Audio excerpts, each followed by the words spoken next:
Ahab told Jezebel all that Elijah had done, and how he had killed all the prophets with the sword. Then Jezebel sent a messenger to Elijah, saying, "So may the gods do to me and more also, if I do not make your life as the life of one of them by this time tomorrow." Then he was afraid, and he arose and ran for his life, and came to Beersheba, which belongs to Judah, and left his servant there. But he himself went a day's journey into the wilderness, and came and sat down under a broom tree.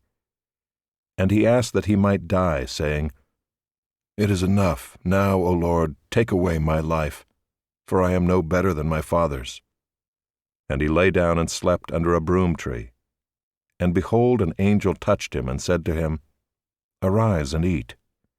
And he looked, and behold, there was at his head a cake baked on hot stones and a jar of water. And he ate and drank and lay down again. And the angel of the Lord came again a second time, and touched him, and said, "Arise and eat, for the journey is too great for you."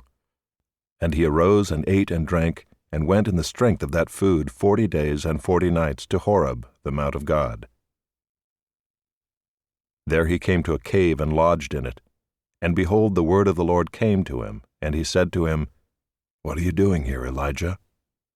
He said, "I have been very jealous for the Lord, the God of hosts.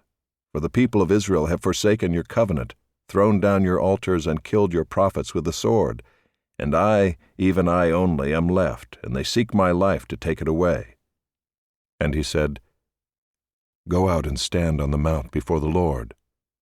And behold, the Lord passed by, and a great and strong wind tore the mountains and broke in pieces the rocks before the Lord. But the Lord was not in the wind. And after the wind, an earthquake, but the Lord was not in the earthquake. And after the earthquake, a fire, but the Lord was not in the fire. And after the fire, the sound of a low whisper. And when Elijah heard it, he wrapped his face in his cloak, and went out and stood at the entrance of the cave. And behold, there came a voice to him, and said, "What are you doing here, Elijah?" He said, "I have been very jealous for the Lord, the God of hosts. For the people of Israel have forsaken your covenant, thrown down your altars, and killed your prophets with the sword. And I, even I only, am left, and they seek my life to take it away."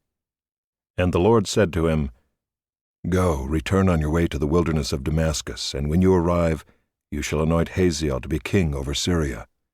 And Jehu the son of Nimshi you shall anoint to be king over Israel. And Elisha the son of Shaphat of Abel-Meholah you shall anoint to be prophet in your place.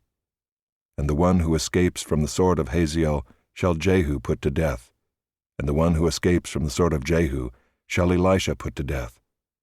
Yet I will leave 7,000 in Israel, all the knees that have not bowed to Baal, and every mouth that has not kissed him." So he departed from there, and found Elisha the son of Shaphat, who was plowing with 12 yoke of oxen in front of him, and he was with the 12th.